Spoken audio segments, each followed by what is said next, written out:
Hi, I am Pratibha Singh. आपका मेरे channel में स्वागत है। इस चैनल में मैं इलेक्ट्रॉनिक एंड कम्युनिकेशन इंजीनियरिंग और इलेक्ट्रॉनिक इंजीनियरिंग से रिलेटेड जो टेक्निकल एग्जाम होते हैं जैसे JRF, PSU, GATE and all technical exam की प्रिपरेशन में आपकी हेल्प करूँगी। अगर मेरा चैनल यूजफुल लगे तो प्लीज़ सब्सक्राइब करिएगा। आज का टॉपिक है what is varactor diode with formula and numerical. चलिए पहले हम देखते हैं वेरेक्टर डायोड क्या होता है। वेरेक्टर डायोड जो होता है वो लीनियर ग्रेडेड होता है और ये ट्रांजिशन कैपेसिटेंस प्रिंसिपल पे ऑपरेट होता है और ये हमेशा रिवर्स बायस कंडीशन में ही वर्क करता है। वेरेक्टर डायोड को हम वेरी कैप डायोड और वोल्ट कैप डायोड और EP कैप डायोड भी कहते हैं। और इसमें जो प्रिंसिपल यूज होता है ट्रांजिशन कैपेसिटेंस, ये इसे हम CT से डिनोट करते हैं। CT जो होता है वो डायरेक्टली प्रोपोर्शनल होता है V⁻⁻n की, जहाँ पर n की वैल्यू जो होती है 1/3 होती है। ये आप याद रखिएगा, आगे मैं न्यूमेरिकल करवाई हूँ तो इसमें इसका यूज होगा। ओके, ये कुछ इंपॉर्टेंट पॉइंट है, इन्हें भी आप याद रखिएगा। चलिए, symbol and circuit design. Symbol of varactor diode. देखिए, ये सिंबल होता है वेरेक्टर डायोड का। ये एनोड है और ये इस साइड कैथोड है। आप इसको ऐसे भी बना सकते हैं, इसे आप इसका सिंबल ऐसे भी बनाते हैं, कहीं किसी किसी बुक में आपने देखा होगा। ये कुछ ऐसा रहता है। ओके, ऐसा भी बनाते हैं और इस तरह भी बनाते हैं। और इसका हम सर्किट डिजाइन देख लेते हैं, सर्किट में कैसे यूज करते हैं। देखिए, सर्किट में हम इसे ऐसे यूज करते हैं। यहाँ सर्किट रजिस्टर लगा होता है और यहाँ पास वेरेक्टर डायोड लगा होता है। इधर एनोड हो, ये कैथोड हो गया, ये एनोड हो गया इस साइड, और यहाँ से कनेक्ट होता है एक रजिस्टर। ठीक है, इसे हम बोलते हैं RS, सोर्स रजिस्टर हो जाता है ये, और ये RT। एक सर्किट डिजाइन ऐसी होती है। सेकेंड सर्किट डिजाइन चलिए बनाते हैं। एक इस तरह भी हम यूज करते हैं बना सर्किट में, और सेकेंड आप ऐसे भी यूज कर सकते हैं सर्किट में। एक रजिस्टर कनेक्ट होता है सीरीज में और एक इंसुलेटर रहता है। ठीक है, ये RS हो गया, सोर्स रजिस्टर हो गया, ये R हो गया, और ये LS हो गया, मतलब सोर्स इंडक्टर हो गया। ठीक है, और यहाँ पास कनेक्ट होता है वेरेक्टर डायोड। ये वेरेक्टर डायोड कनेक्ट है। ठीक है, इस तरह भी हम सर्किट में यूज करते हैं ऐसे। ये सर्किट में यूज करके बता दी हूँ, सर्किट डिजाइन ऐसे बनता है। आई होप आपको समझ में आ गया होगा। चलिए हम इसकी वर्किंग देखते हैं। Working of varactor diode. Varactor diode की वर्किंग को हम समझेंगे। पहले हम PN जंक्शन बनाते हैं, फिर आपको समझाएंगे। देखिए, जो PN जंक्शन होता है वो रिवर्स बायस में कनेक्ट होता है। ठीक है, यहाँ पॉजिटिव होगा क्योंकि ये रिवर्स बायस में कनेक्ट है, P साइड पॉजिटिव। यहाँ माइनस होगा क्योंकि ये रिवर्स बायस में कनेक्ट है। ठीक है, इधर P हो गया और ये N हो गया, और ये माइनस साइड से कनेक्ट होगा, ये प्लस साइड से कनेक्ट होगा। ये हो गया प्लस और ये हो गया माइनस। तो होल्स इधर मूव कर रहे हैं, ये होल्स इधर मूव कर रहे हैं, और जो इलेक्ट्रॉन्स हैं वो इस साइड से मूव कर रहे हैं। ठीक है, इसमें क्या होता है, डिप्लीशन रीजन जो होता है वो PN जंक्शन से दूर होता है, और इसमें जो होता है लो रेजिस्टेंस एरिया होता है, क्योंकि इसमें जो highly concentration of majority carrier होते हैं। ठीक है, इस वजह से जो PN होता है वो डिप्लेशन रीजन से दूर होता है। ठीक है, और सेकंड पॉइंट ये होता है इसमें कि जो P और N रीजन होते हैं वो एज ए कैपेसिटेंस जैसे एक्ट करते हैं, और जो डिप्लेशन रीजन होता है वो इंसुलेटिंग डाइलेक्ट्रिक तरह वर्क करता है, उसके जैसा एक्ट करता है। ठीक है, ये दो इम्पॉर्टेंट पॉइंट हैं इसके, और ये रिवर्स वाइज में वर्क करता है। ठीक है, अब शायद आपको समझ में आ गया होगा। चलिए अब इसका करेक्टरिस्टिक देखते हैं। करेक्टरिस्टिक ऑफ वेरेक्टर डायोड, ये रिवर्स वाइज में वर्क करता है। तो इस साइड जो होता है ये वोल्टेज होता है और इस साइड CT होता है। ठीक है, और इधर वोल्टेज। ये कुछ इसका ऐसे बनता है ग्राफ, ये ऐसा। इसमें क्या होता है, जब इसमें एक कंडीशन याद रखिएगा, ये ऐसा कर्व क्यों बनता है। देखिए, इसमें जो रिवर्स बाइस वोल्टेज होता है, रिवर्स बाइस पोटेंशियल या वोल्टेज बोलिए, जब ये इंक्रीज होता है तो जो ये जो होता है डिप्लेशन रीजन जो होता है, डिप्लेशन रीजन जो होता है ये भी इंक्रीज होता है। लेकिन जो कैपेसिटेंस होता है, कैपेसिटेंस ट्रांजिशन जो होता है, सीटी जो होता है वो डिक्रीज हो जाता है। ठीक है, इसलिए ये वर्क ऐसा मिलता है, ये कर्व ऐसा मिलता है। ये इंपॉर्टेंट पॉइंट यहाँ पे से याद रखिएगा। ठीक है,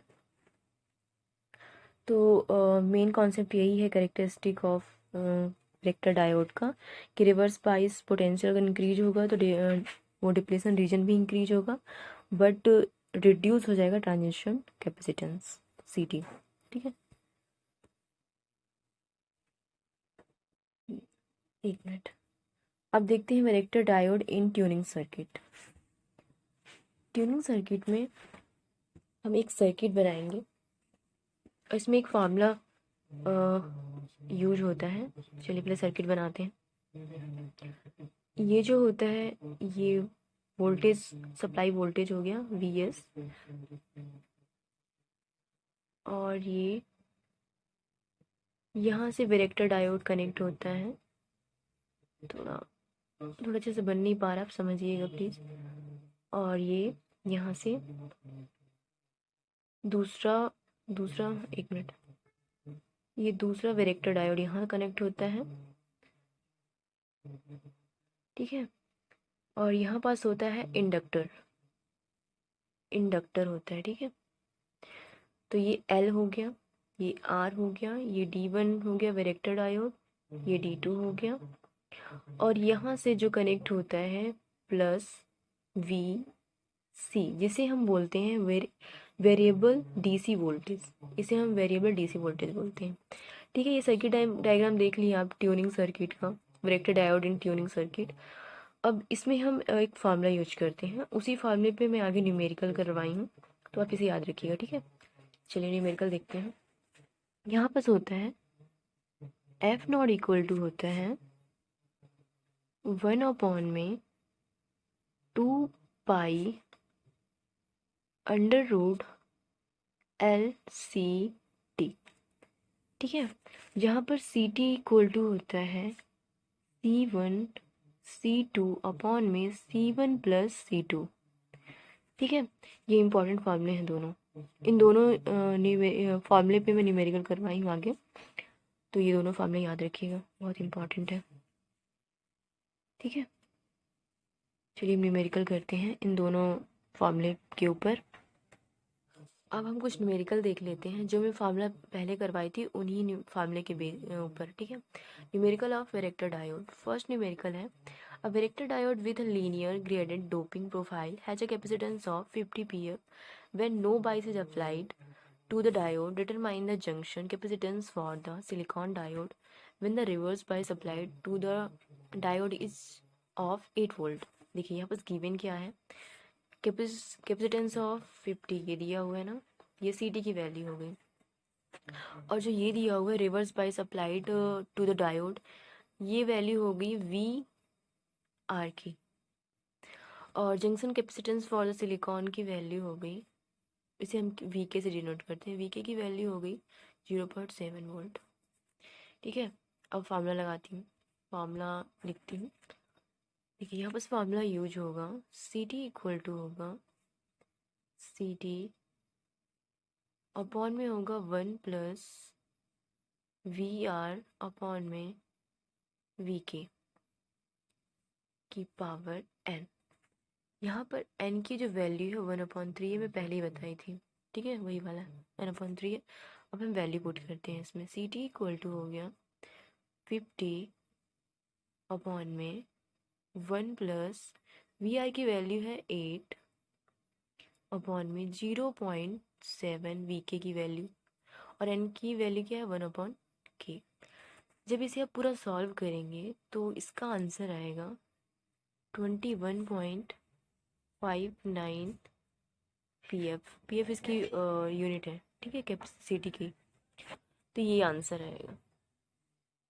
बहुत सिंपल क्वेश्चन था, ये फॉर्मूला याद रखिएगा, ये थोड़ा उस फॉर्मूले से अलग है, याद रखिएगा, इम्पॉर्टेंट है। चलिए नेक्स्ट क्वेश्चन करते हैं। नेक्स्ट क्वेश्चन है a radio reverse a radio receiver tuned circuit uses Spectre diode whose capacitance can be varied from 4 pf to 40 pf and an insurance of 12.5 megahertz. Determine the tuning range of the circuit. देखिए यहाँ पर हमें L की value दी हुई है। L की value कितनी दी है? 12.5 मेगाहर्ट्ज़, ठीक है। इसे हम हर्ट्ज़ में कन्वर्ट करेंगे तो 12.5 इंटू 10⁻³ हो जाएगा हर्ट्ज़, ठीक है। ये हो गया। चलिए हम सॉल्व करते हैं।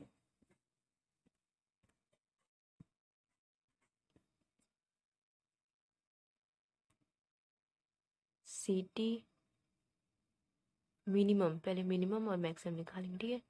सी टी की वैल्यू, सी टी का फॉर्मूला इतना C1 C2 इंटू होता है, फिर C1 + C2 होता है, ठीक है। तो 4 pf से 40 pf जा रहा है, तो यहाँ पास 4 इंटू 4 और 4 + 4 सॉल्व करेंगे तो 2 pf आएगा, ठीक है। और ये अब मैक्सिमम के लिए निकाल लेते हैं। मैक्सिमम के लिए हो जाएगा, यही फॉर्मूला लगेगा, बस वैल्यू 40 हो जाएगी। 40 इंटू 40 अपॉन में 40 + 40, जब आप सॉल्व करेंगे तो आएगा 20 pf, ठीक है। ये सी टी मिनिमम के लिए 2 pf आया है, सी टी मैक्सिमम के लिए 20 pf आया है, याद रखिएगा। एक मिनट, याद रखिएगा, ठीक है। अब हम इसमें फॉर्मूला पुट करते हैं। फ्रीक्वेंसी पूछा था ना उसने, तो यहाँ पर हम पहले मिनिमम के लिए निकाल लेते हैं।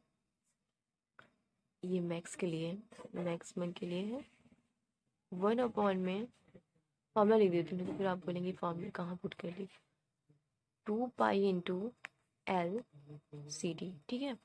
यहाँ मैं वैल्यू पुट कर रही हूँ मैक्सिमम के लिए 1 में 2 पाई 12.5 इंटू 10⁻³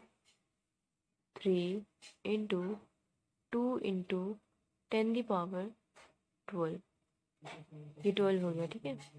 जब इसे आप सॉल्व करेंगे तो आएगा आंसर 1 इंटू 10⁻6 हर्ट्स। आप इसको 1 मेगा हर्ट्स लिख सकते हैं, ठीक है। ये F0 मैक्स की वैल्यू इतनी आई है, ठीक है। अब हम F मैक्सिमम निकालते हैं। F0 मिनिमम, मैक्सिमम तो निकाल लिए हैं, मिनिमम के लिए निकालेंगे, फॉर्मूला वही लगेगा, बस वैल्यू पुट हो जाएगी, चेंज हो जाएगी वैल्यू।